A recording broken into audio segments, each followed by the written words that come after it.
नमस्कार सर्वांना. श्री स्वामी समर्थ कृपा या माझ्या मराठी यूट्यूब चॅनलवर तुम्हा सर्वांचं मनापासून खूप खूप स्वागत. येत्या 26 फेब्रुवारी 2025 रोजी वार आहे बुधवार. या तिथीला महाशिवरात्र आलेली आहे. या निमित्ताने आज मी तुम्हाला महाशिवरात्री अगोदर केली जाणारी नंदी पक्ष या सेवेबाबतची माहिती सांगणार आहे. तर महाशिवरात्रीच्या 7 दिवस अगोदर आणि महाशिवरात्रीच्या 7 दिवस नंतर आणि महाशिवरात्रीचा 1 दिवस हा जो 15 दिवसांचा कालावधी असतो, तर या कालावधीला नंदी पक्ष असं म्हटलं जातं. म्हणजे जसा पितृपक्ष असतो, पितृपक्ष हा गणपती उत्सव संपल्यानंतर सुरू होतो आणि 15 दिवस असतो. पण नंदी पक्ष हा महाशिवरात्रीच्या 7 दिवस अगोदर, महाशिवरात्रीचा 1 दिवस आणि महाशिवरात्रीनंतरचे 7 दिवस असा हा 15 दिवसांचा कालावधी हा नंदी पक्ष असतो. बघा, यावर्षी नंदी पक्षाची सुरुवात जी आहे ती 19 फेब्रुवारी 2025 वार बुधवार या तारखेपासून नंदी पक्षाला सुरुवात होणार आहे. 26 फेब्रुवारी 2025 वार बुधवार या दिवशी आहे महाशिवरात्र आणि 5 मार्च 2025 वार बुधवार या दिवशी नंदी पक्ष समाप्त होईल. तर या 15 दिवसात या नंदी पक्षात आपल्याला भगवान शिवशंकरांची एक विशेष अशी सेवा करायची आहे.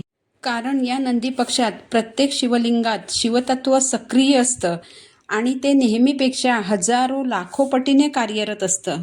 तुमच्या अशा काही इच्छा असतील ज्या तुम्ही कितीही प्रयत्न करूनही पूर्णत्वास जात नसतील, अशा इच्छांच्या मनोकामनांच्या पूर्तीसाठी तुम्ही या नंदी पक्षात संकल्पयुक्त जर सेवा केली तर या सेवेचं तुम्हाला नक्कीच इच्छित फळ प्राप्त होईल. इतकी ही सेवा प्रभावी आहे. ही सेवा केल्याने या 15 दिवसात आपली इच्छा पूर्ण होते असा बऱ्याच जणांचा अनुभव आहे. याचबरोबर तुमचं एखादं काम अडकून पडलं असेल, कितीही प्रयत्न केले तरी ते पूर्णत्वास जात नसेल, असं तुमचं अडकून पडलेलं काम पूर्णत्वास जाण्यासाठी देखील तुम्ही ही सेवा करू शकता, ज्यामुळे तुमच्या कामातील अडथळे दूर होऊन काम निर्विघ्नपणे पार पडेल.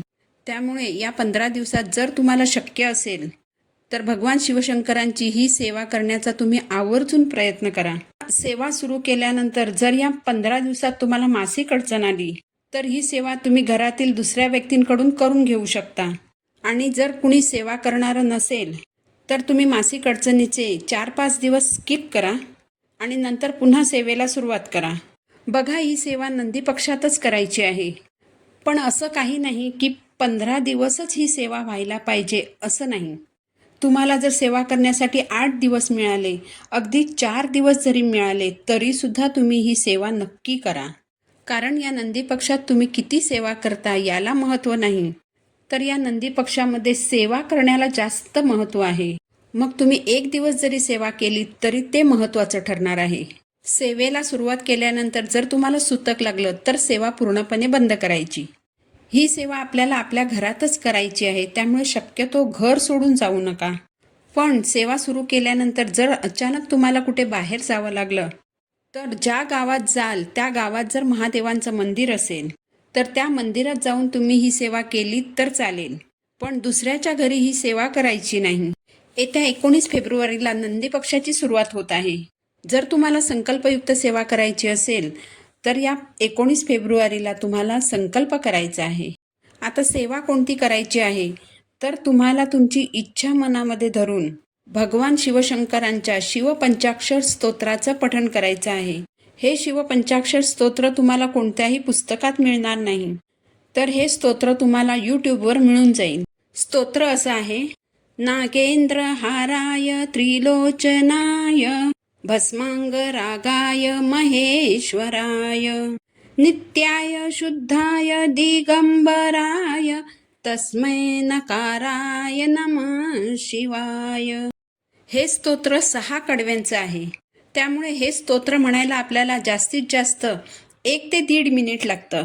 हे शिवपंचाक्षरी स्तोत्र आपल्याला या नंदी पक्षात रोज म्हणायचं आहे. हे स्तोत्र तुम्ही रोज 7 वेळा म्हणू शकता, 11 वेळा म्हणू शकता, 21 वेळा म्हणू शकता. तुमच्याकडे जर वेळ असेल तर तुम्ही यापेक्षा जास्त वेळा देखील हे स्तोत्र म्हणू शकता. संकल्पयुक्त सेवा करणार असाल तर संकल्प करताना तुमची इच्छा बोलून दाखवायची.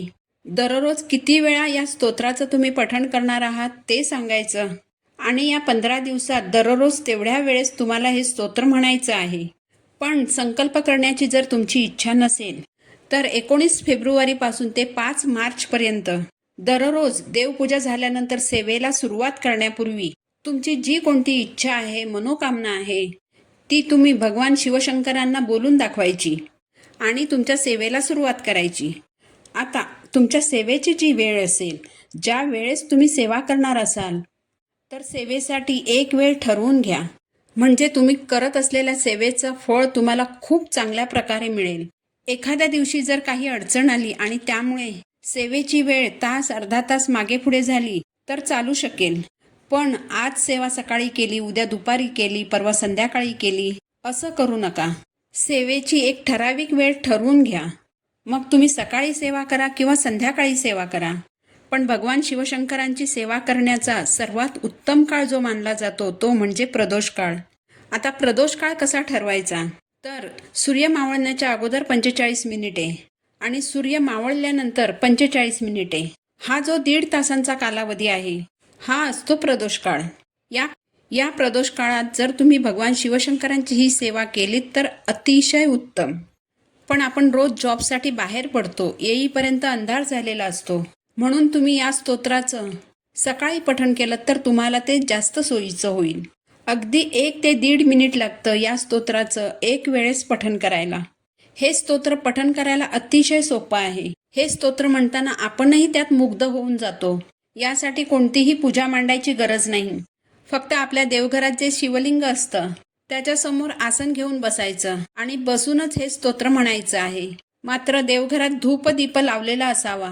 संकल्पयुक्त सेवा करणार असाल तर जी व्यक्ती सेवा करणार आहे तिने मांसाहार वर्ज्य करायचा आहे आणि शक्यतो परान्न वर्ज्य करायचं आहे.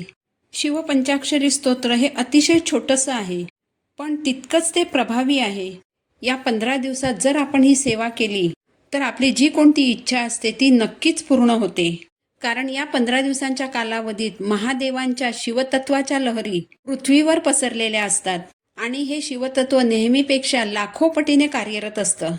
म्हणूनच या कालावधीत केलेल्या या सेवेचं फळ लवकर मिळतं आणि खात्रीने मिळतं. इतकी ही सेवा प्रभावी आहे. आणि भगवान शिवशंकर हे सांब सदाशिव आहेत, भोळे आहेत. भक्तांनी अंतःकरणापासून केलेल्या छोट्यातल्या छोट्या सेवेने देखील ते अतिशय प्रसन्न होतात. भक्तांच्या हाकेला धावून येतात. भगवान शिवशंकरांची कृपा प्राप्त करून घेण्यासाठी नंदी पक्षात ही सेवा तुम्ही आवर्जून करा. झालेली सेवा मी महाराजांच्या चरणी अर्पण करते. पुन्हा भेटू नवीन व्हिडिओसोबत. श्री स्वामी समर्थ.